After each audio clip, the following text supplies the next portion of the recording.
Hello everybody, welcome back to the channel. My name is Ron, and today we're going to be doing another tier list. This is on all of the Sharpshooter weapons, because Sharpshooter got a new weapon in this latest patch, the Corrupter Carbine, so we're going to be talking about that, and we're going to be talking about all of their other weapons. So let's begin with their starting equipment, and first up we got the Winchester. And the Winchester rifle is a really strong tier 1 weapon. It's probably the best tier 1 weapon you can just find laying around. It scales incredibly well with upgrades. It actually doesn't weigh that much.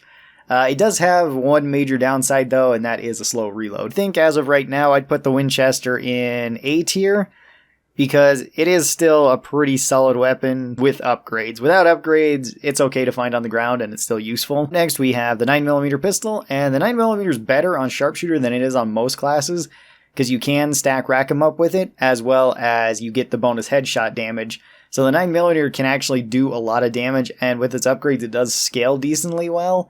But I would still probably put this one into the high end of D tier. It's better on Sharpshooter than it is on most classes, with the exceptions being like Gunslinger, SWAT, and Commando that are more specialized towards the 9mm.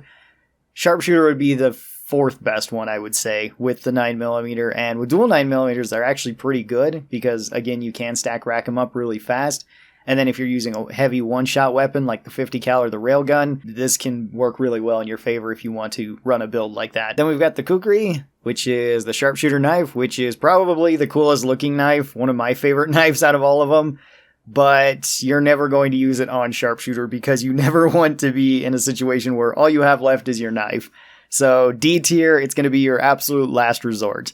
Then we've got cryo grenades, which cryo grenades I would also put up into A tier. They are probably one of the best grenades in the game, maybe second only to the healing grenades that the medic has. Potentially flashbangs and molotovs too. The frost grenades are really strong. You can freeze enemies. You can hurt yourself with these. You usually don't hurt yourself that much, but you could if you toss a bunch of them out.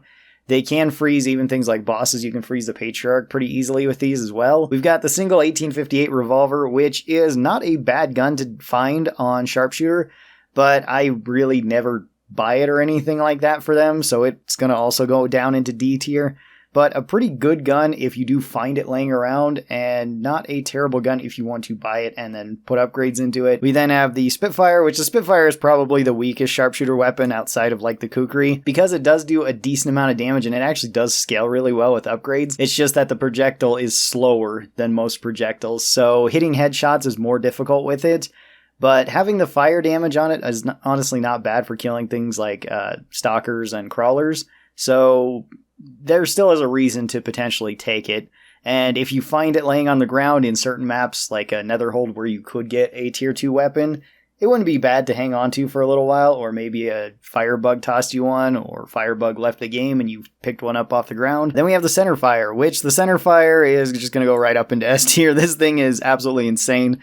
It does really high damage. It has a really fast rate of fire. The only downside is its reload. But for a tier 2 weapon that's doing pretty much the highest amount of damage out of any of the tier 2 weapons, at least at range, because the double barrel can obviously outdamage it at close range. But this can absolutely destroy pretty much everything, and with a weight of only 5, you can pair it with almost any of your other weapons. And it's usually one of the best things to pair with any of your other weapons. It also scales incredibly well with upgrades. Then we've got the crossbow, and the crossbow I'm going to put up into A tier. Does really high damage, scales really well with upgrades. You essentially have infinite ammo with it. The only downsides to it are that it shoots a little bit slow. It's really not all that great against crowds. But if you have somebody in your team that can take care of small things, crowds, if you have a Firebug, Commando, SWAT, whatever it might be, even a medic, it shouldn't be that much of an issue. And if you're only focused on big things, then the crossbow does extremely well. It does really well against medium enemies too. It has a very high stun chance too, so it's very easy to kill things like Skrakes and Flesh Pounds with it. Then we've got the M14, which I know a lot of people really like the M14, but I am not one of them. It does have a pretty decent rate of fire, but its upgrades are pretty bad. Its base damage is the same as the Winchester, and it's honestly just weighs a little bit too much to be taken with the real heavy hitting weapons. So that's really why I don't care for the M14 all that much. It can still be a good weapon. You can still do pretty good damage with it, and you can do pretty good damage per second, but when I could just take the Centerfire and get way more damage per second and kill things like Skrakes and Flesh Pounds faster, as well as just one-shot, body shot any sort of small enemy, I don't really see the point in taking the M14 all that much.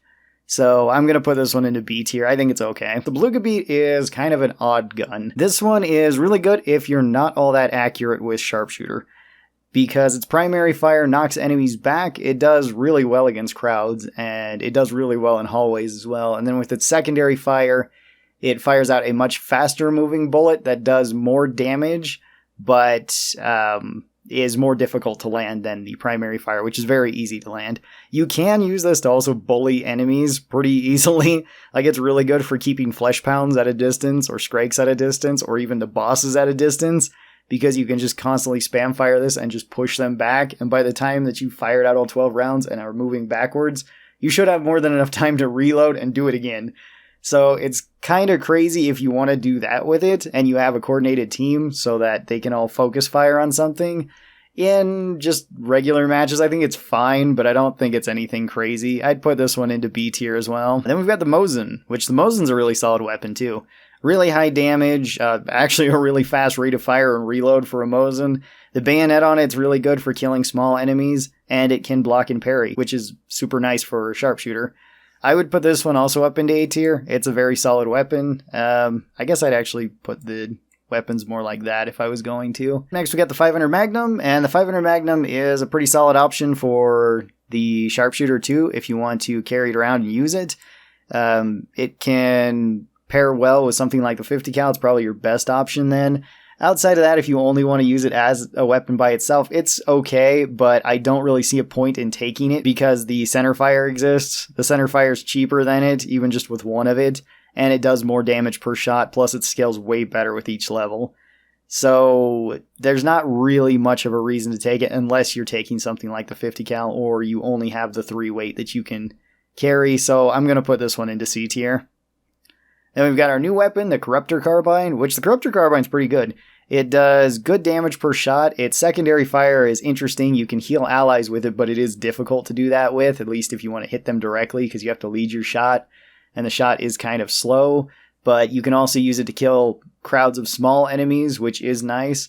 And it can be used in that way to also heal allies, but you're likely just going to be healing anybody at the front line, so probably Berserker, SWAT, Survivalist, maybe Medic, depending on who's tanking. That's not necessarily a bad thing, but it's more situational and it's a difficult weapon to use. I would put this one probably at the high end of B tier or the low end of A tier. It's pretty solid still. It has enough damage and it does scale well with an upgrade. The FAL I see is pretty similar to the M14. It does similar damage, has the same clip size. You're probably going to use it in semi-auto over full auto, but it does have full auto capabilities, which is nice, and you do get a lot of shots with it, which is nice too. I'd put this one also into B tier above the M14. Then we've got the Railgun, and the Railgun's right up in S tier. It's probably your heaviest hitting weapon that's the most weight efficient, because even though the 50 cal can hit harder than it, it doesn't really matter when the Railgun hits hard enough to do all the jobs that you want it to do.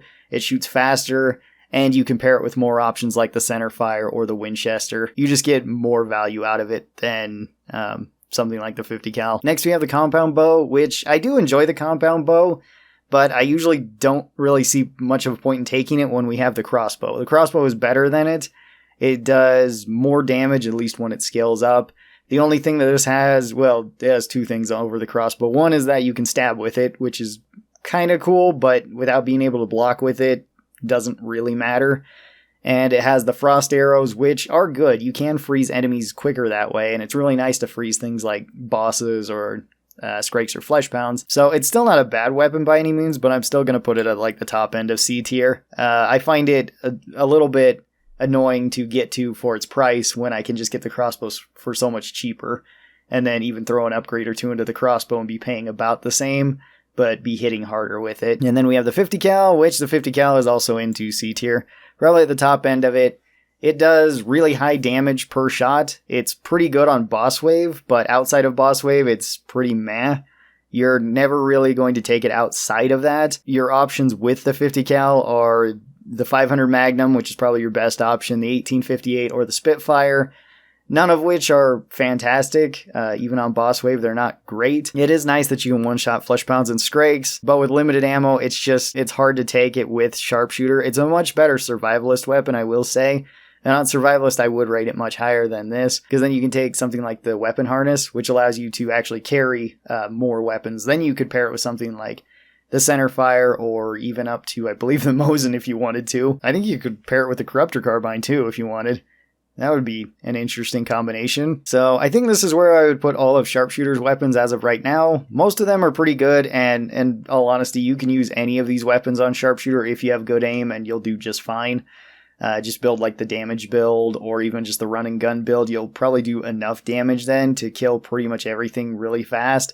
So if you're hitting headshots, any of these weapons are quite viable. So thank you guys so very much for watching this. I hope you guys enjoyed it. If you guys did, then be sure that you get subscribed. That way you get notifications whenever I post any of these videos. And special thanks to my supporters over here on the channel. These are my members over here on YouTube and my patrons over on Patreon. If you would like to be a part of that and get early access to videos like this, be sure to check out the links in the description. And if you would like to see any more of my Killing Floor 2 related tier lists, be sure to click over here somewhere. There should be a playlist that takes you to all of them. Thanks again, and I'll talk to you next time. Bye!